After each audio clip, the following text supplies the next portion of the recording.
ಆತ್ಮೀಯ ಸ್ನೇಹಿತರೆ ನಮಸ್ಕಾರ. ಧನುಭಾರತ ಯೂಟ್ಯೂಬ್ ಚಾನಲ್ಗೆ ಸ್ವಾಗತ.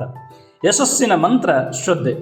ಒಬ್ಬ ಹುಡುಗ ವಿದ್ಯಾಭ್ಯಾಸಕ್ಕಾಗಿ ಗುರುಕುಲಕ್ಕೆ ಹೋಗ್ತಾನೆ.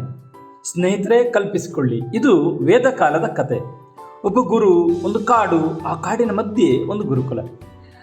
ಆ ಗುರುಗಳ ಬಳಿಗೆ ಹೋದಂಥ ಆ ಹುಡುಗನನ್ನು ಗುರುಗಳು ಸೂಕ್ಷ್ಮವಾಗಿ ಗಮನಿಸಿ ಹೇಳ್ತಾರೆ, ವಿದ್ಯೆ ನಿನಗೆ ನಾನು ಹೇಳಿಕೊಡ್ತೇನೆ, ಆದರೆ ಕೇಳಿಸಿಕೊಳ್ಳುವ ಪಕ್ವತೆ ನಿನಗಿನ್ನೂ ಬಂದಿಲ್ಲ ಎಂದರು.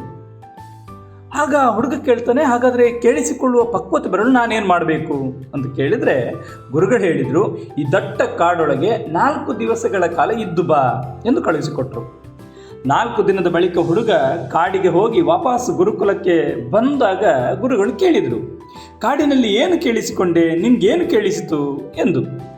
ಆಗ ಹುಡುಗ ಹೇಳ್ತಾನೆ, ಆನೆ ಗೀಳಿಡುವ ಭಯಾನಕ ಶಬ್ದ ಕೇಳಿಸ್ತು ಗುರುಗಳೇ, ಹುಲಿ, ಸಿಂಹ, ಚಿರತೆಗಳ ಗರ್ಜನೆ ಕೇಳಿಸ್ತು, ಕ್ರೂರ ಮೃಗಗಳ ಭಯಾನಕ ಗರ್ಜನೆ ಕೇಳಿಸ್ತು ಎಂದು ಹೇಳ್ತಾನೆ.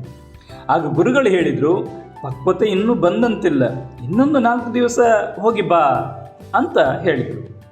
ಹುಡುಗ ಮತ್ತೆ 2ನೇ ಸಲ ಕಾಡಿಗೆ ಹೋಗಿ 4 ದಿನಗಳ ಬಳಿಕ ಆ ಗುರುಕುಲಕ್ಕೆ ಬಂದು ಈಗೇನು ಕೇಳಿಸ್ತು ಅಂತ ಗುರುಗಳು ಕೇಳಿದರೆ ಆ ಹುಡುಗ ಹೇಳ್ತಾನೆ, ಹಕ್ಕಿಗಳ ಚಿಲಿಪಿಲಿ ಕಲರವ ಕೇಳಿಸಿತು ಗುರುಗಳೇ, ನವಿಲ ನರ್ತನದ ಸೊಬಗು, ಕೋಗಿಲೆಯ ಕೂಗಿನ ಮಧುರ ಸ್ವರ ಕೇಳಿಸಿತು ಗುರುಗಳೇ ಅಂತ ಹೇಳಿದ.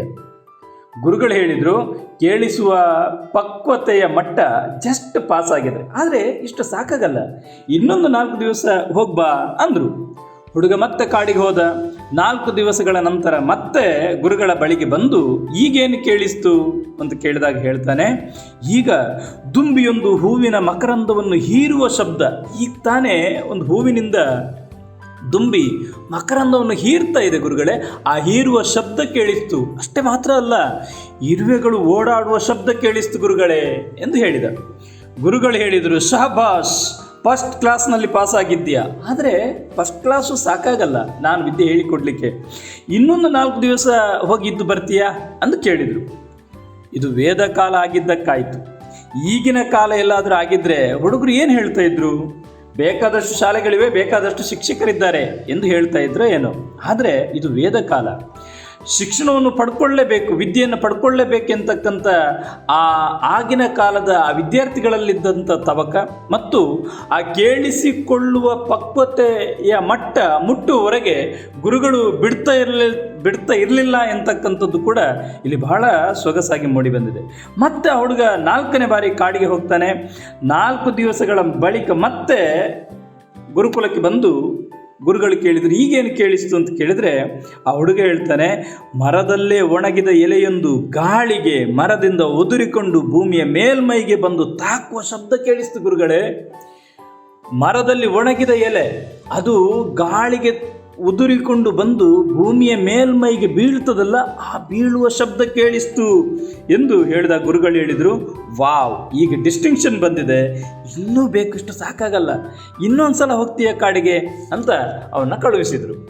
ಹುಡುಗ 5ನೇ ಬಾರಿ ಕಾಡಿಗೆ ಬಂದು ಮತ್ತೆ 4 ದಿವಸಗಳ ಕಾಲ ಕಾಡಿನಲ್ಲಿದ್ದು ಮತ್ತೆ ಗುರುಕುಲಕ್ಕೆ ಹೋಗಿ ಹೇಳ್ತಾನೆ, ಗುರುಗಳೇ, ಈಗ ನನಗೆ ಏನು ಕೇಳಿಸ್ತು ಅಂತ ಹೇಳಿದರೆ, ಯಾವುದೋ ಕಾಲದಲ್ಲಿ ಬಿದ್ದ ಬೀಜವೊಂದು, ಮರದಿಂದ ಯಾವುದೋ ಕಾಲದಲ್ಲಿ ಒಂದು ಹಣ್ಣು ಬಿದ್ದಿದೆ, ಅದರಿಂದ ಬೀಜ ಬೇರ್ಪಟ್ಟಿದೆ, ಆ ಬೀಜ ಮಣ್ಣಿನೊಳಗಡೆ ಬೆರೆತುಕೊಂಡು ನೀರಿನ ಸಂಪರ್ಕ ಸಿಕ್ಕಿದೊಡನೆ ಭೂಮಿಯ ಒಳಗೆ ಆ ಬೀಜ ಸಿಡಿದು ಮೊಳಕೆ ಒಡೆಯುತ್ತದಲ್ವ ಗುರುಗಳೇ, ಬೀಜವೊಂದು ಭೂಮಿಯ ಒಳಗೆ ಮೊಳಕೆ ಒಡೆಯುವ ಶಬ್ದ ಕೇಳಿಸ್ತು ಎಂದಾಗ ಗುರುಗಳು ಓಡಿ ಬಂದ ಆ ಹುಡುಗನನ್ನು ತಬ್ಬಿಕೊಂಡು 100ಕ್ಕೆ 100 ಅಂಕ ಬಂದಿದೆ, ಕೇಳಿಸಿಕೊಳ್ಳುವ ಪಕ್ವತೆ ಸಂಪೂರ್ಣ ನನಗೆ ಬಂದಿದೆ, ನಿನಗೆ ವಿದ್ಯೆಯನ್ನು ನಾನು ಹೇಳಿಕೊಡುತ್ತೇನೆ ಎಂದು ಗುರುಕುಲದ ಒಳಗೆ ಕರೆದುಕೊಂಡು ಹೋದರು. ಸ್ನೇಹಿತರೆ, ಈ ಕಥೆಯ ನೀತಿ ಏನೆಂದರೆ, ನಾವು ಜೀವನದಲ್ಲಿ ಯಶಸ್ಸನ್ನು ಸಾಧಿಸಬೇಕೆಂದರೆ ನಾವು ಮಾಡುವ ಯಾವುದೇ ಕೆಲಸ ಇರಬಹುದು, ಅದನ್ನು ಬಿಟ್ಟು ನಮಗೆ ಬೇರೇನೂ ಕೇಳಿಸಬಾರದು ಮತ್ತು ಬೇರೇನೂ ಕಾಣಿಸಲೂಬಾರದು. ಸಂಪೂರ್ಣವಾದ ಶ್ರದ್ಧೆ ಮತ್ತು ಏಕಾಗ್ರತೆ ಇದ್ದರೆ ಯಾವುದನ್ನೇ ಆಗಲಿ ಸಾಧಿಸಲು ಸಾಧ್ಯ. ಯಶಸ್ಸಿಗೆ ಅತ್ಯಮೂಲ್ಯವಾದ ಮಂತ್ರ ಅಂದರೆ ಶ್ರದ್ಧೆ. ಶ್ರದ್ಧೆಯೇ ಯಶಸ್ಸಿನ ಸರ್ವಶ್ರೇಷ್ಠ ಮಂತ್ರ. ಆತ್ಮೀಯ ಸ್ನೇಹಿತರೆ, ಇಂಥದ್ದೇ ಮೋಟಿವೇಶನಲ್ ಹಾಗೂ ವ್ಯಕ್ತಿತ್ವ ವಿಕಸನ ಕಥೆಗಳು ಹಾಗೂ ವಿಡಿಯೋಗಳನ್ನು ನೋಡುವ ತವಕ ನಿಮ್ಮದಾಗಿದ್ದರೆ ಈಗಲೇ ಧನುಭಾರತ ಯೂಟ್ಯೂಬ್ ಚಾನಲ್ನ ಲೈಕ್ ಮಾಡಿ, ಸಬ್ಸ್ಕ್ರೈಬ್ ಮಾಡಿ ಮತ್ತು ಶೇರ್ ಮಾಡೋದನ್ನು ಮಾತ್ರ ಮರಿಬೇಡಿ. ಮುಂದಿನ ವಿಡಿಯೋದಲ್ಲಿ ಮತ್ತೊಂದು ಪ್ರೇರಣಾದಾಯಿ ಕಥೆಯೊಂದಿಗೆ ಮತ್ತೆ ಭೇಟಿಯಾಗೋಣ. ನಮಸ್ಕಾರ.